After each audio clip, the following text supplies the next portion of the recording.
The first time I laid eyes on Travis, I knew it was going to be a long weekend. He stood there, in brand new boots, the kind still stiff enough to squeak, with his pack cinched so tight around his chest it looked like he was trying to strangle himself. His friend Pete, an old hiking buddy of mine, had begged me to take the kid on our planned 3-day route through the Whites. "He's eager," Pete had said, "just needs someone who knows the ropes." What he meant was someone patient enough to keep him from wandering into a ravine. We started out early that first morning, air crisp, the trail damp from last night's rain. The forest smelled rich, wet pine, moss, the faint sweetness of decay that tells you life's busy recycling itself out here. Travis charged ahead with a grin, swinging his trekking poles like he was conducting an orchestra. He made it about 30 yards before tripping over a root. I helped him up, brushed off his pride, and told myself this was all part of the mentoring process. By noon, my optimism had taken a beating. He'd left his water filter at the trailhead, cross-threaded his gas canister, and packed his tent poles in a different bag than his tent. Every few minutes, he'd stop and stare at something. "Wow, look at that rock!" As though we had all the time in the world. I wanted to say, "It's granite, kid, there's plenty more where that came from." But I bit my tongue. Patience, I reminded myself, is as much a part of the trail as endurance. We reached a narrow ridge by mid-afternoon, clouds moving low and quick.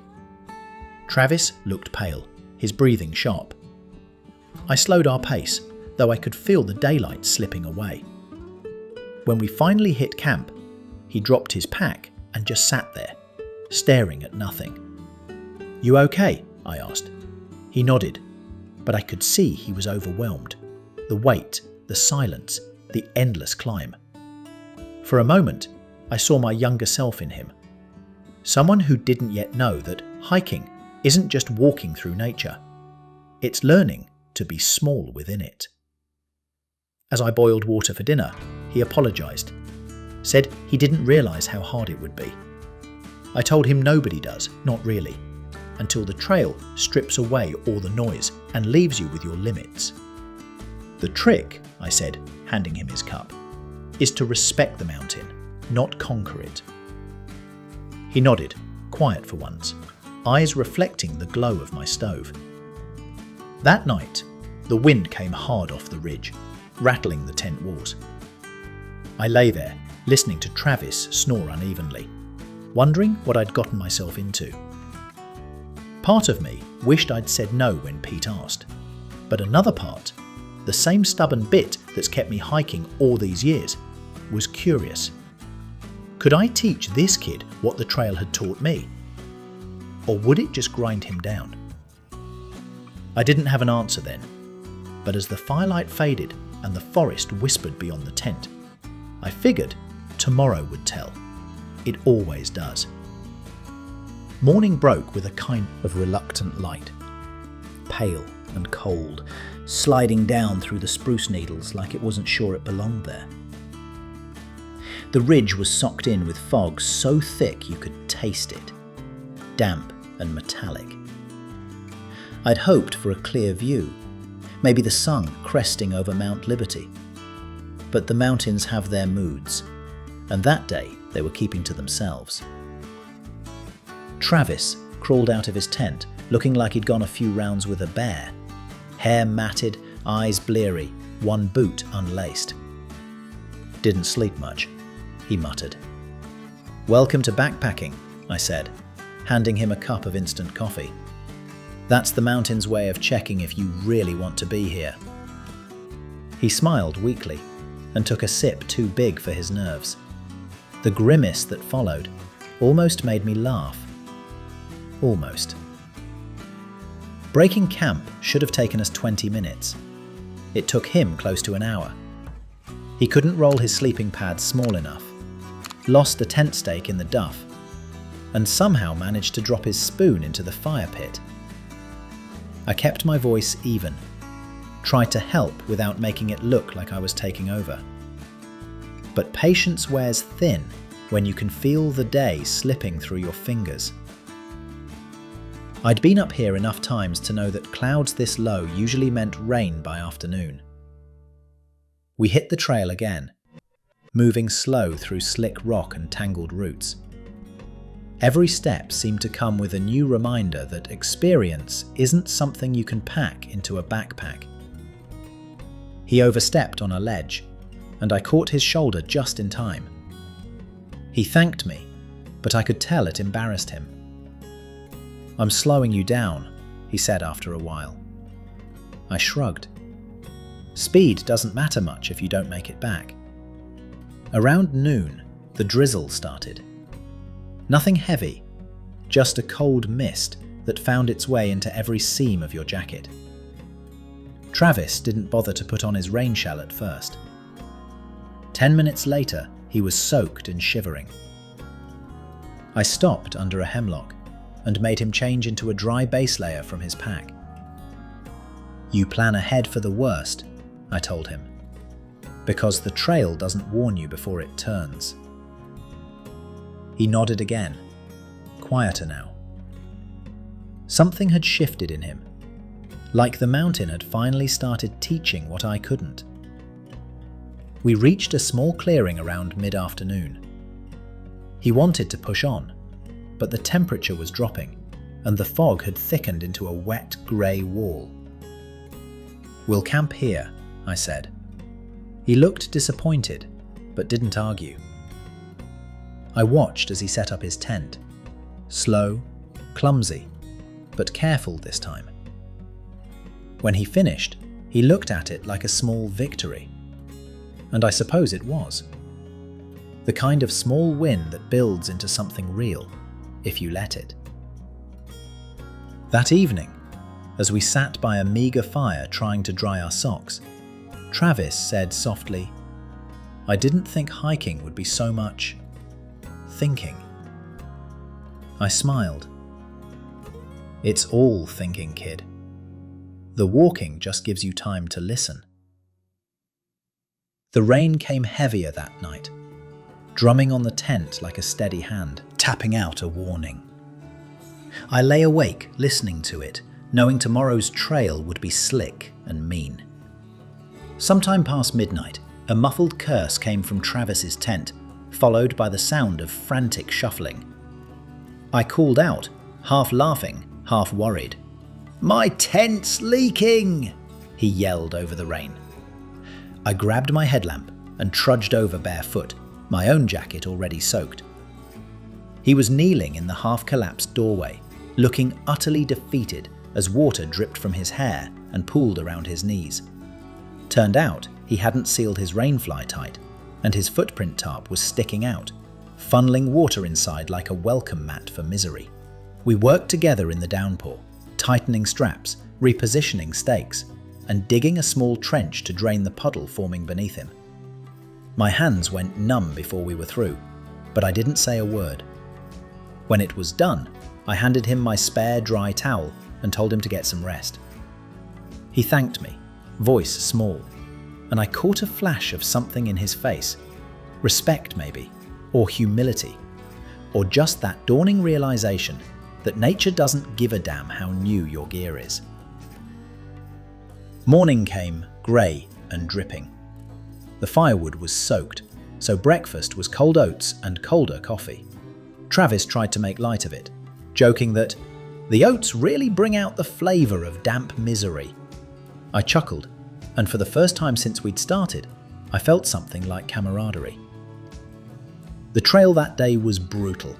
The rain had turned the rocks into polished glass and the roots into tripwires. More than once, I heard Travis stumble behind me, the rhythmic clatter of his trekking poles marking his fight to stay upright.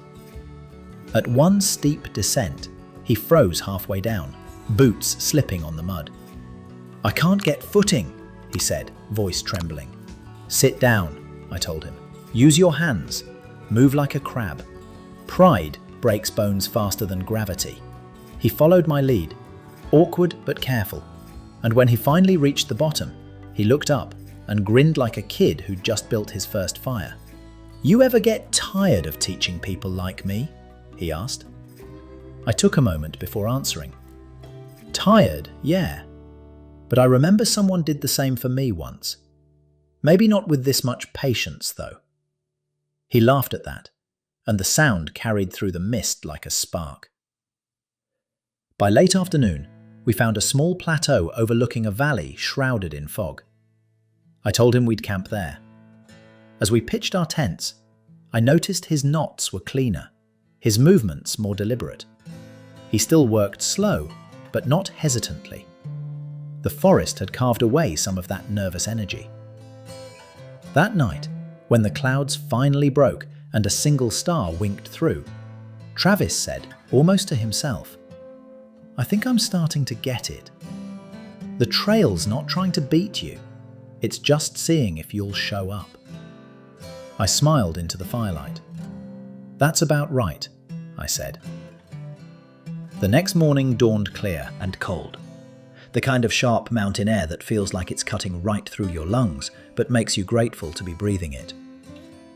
Mist hung low in the valleys, a silver sea below us, and the world seemed quiet in that special way it does just after a storm. I was already up, boiling water for coffee, when Travis crawled from his tent.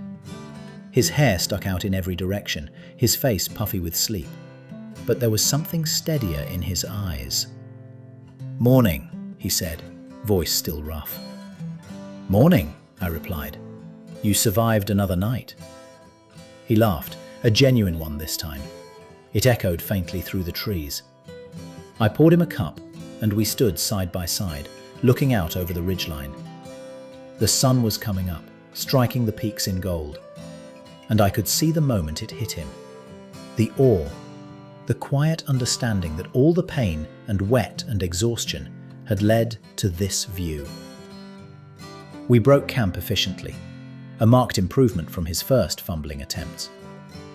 He double-checked every strap and tie-down, even paused to police the site for stray bits of trash. Leave it better than you found it, he said, quoting what I'd told him the day before. The trail wound down into thicker forest, the scent of pine and earth heavy in the warming air.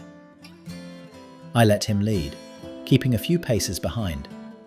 It was strange, watching the way he walked now, still cautious, but with rhythm, like he'd finally learned to trust the ground beneath him. When he stopped to filter water, he did it right this time, not a single reminder from me. Around midday, we reached a river crossing, the water running fast and cold from the storm. I showed him where the rocks made a natural bridge, but halfway across he slipped. His trekking pole caught, and down he went with a yelp, knee-deep in the current. I was halfway to him when he burst out laughing, soaked but grinning like a fool.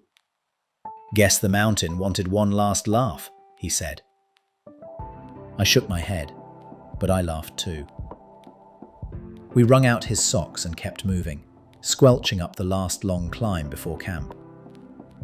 That section of trail was steep, switchbacks etched into loose shale, and I could tell he was hurting. Still, he didn't complain, didn't even ask how much farther. He just kept going, sweat streaking the dirt on his face, breath ragged but steady.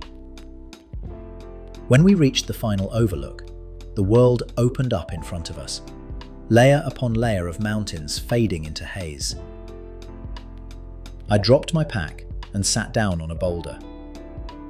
Travis stood there for a long while, silent, just staring out.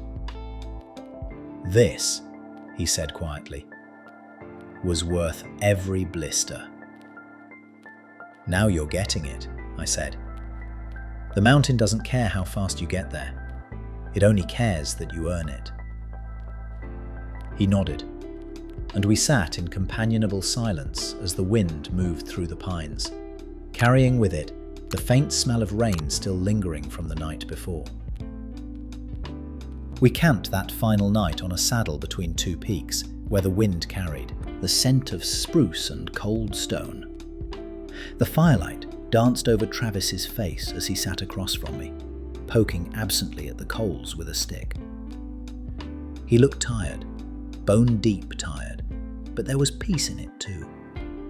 The kind that only comes when you've been stripped down to your limits and made friends with them. Dinner was simple: lentils, rice, a pinch of salt. He'd learned not to overfill the pot this time, and I didn't have to remind him to keep his fuel canister upright. Little things, but they meant something. I remembered the first morning when he couldn't even fit his sleeping pad back into its sack. And here he was now, measured, focused, part of the rhythm of the woods instead of fighting against it. When the stars came out, he leaned back on his elbows and let out a long breath. "I get it now," he said. "Why you do this." I tossed another stick onto the fire. "Why's that?" "It's not the views, or the challenge. It's because everything out here makes sense. You work, you sweat, you get where you're going. There's no shortcut, no pretending." I nodded slowly. "That's about right. The trail's honest in a way people rarely are." He thought about that for a while, the crackling fire filling the space between us. "Thanks for not giving up on me," he said finally. "I know I was a lot." I smiled. "You were green, that's all. Everyone starts somewhere. I had my own mentor once, old guy with the patience of a saint. I nearly got myself lost on my first solo hike. He found me sitting on a rock crying and handed me a granola bar like it was communion, said, "You can't teach humility, but the mountain will." He was right. The wind shifted, cool against our faces, and for a while we just sat there, listening to it move through the trees. There was a quiet between us that didn't need filling. The next morning, we broke camp before dawn. Travis packed without prompting, checked his gear twice, and helped douse the fire until the ashes hissed into silence. We hiked the final miles mostly in quiet, the trail soft beneath our boots, morning light filtering through the birches. When the parking lot finally came into view, Travis stopped short, staring down the last stretch of dirt like he wasn't quite ready to leave it behind. He turned to me. "Think I'll come back," he said. I slung my pack onto the tailgate. Then the trail did its job. He grinned, and for a moment I saw in him not the clumsy beginner from 2 days ago, but someone who'd earned his first layer of trail wisdom, the kind that sticks. As I watched him drive off, I felt that familiar ache of satisfaction and nostalgia. Every mentor knows the moment when the student takes their first sure step alone. The forest was quiet again, the fire ring cold, and I stood there smiling to myself, thinking, patience, in the end, always finds its reward.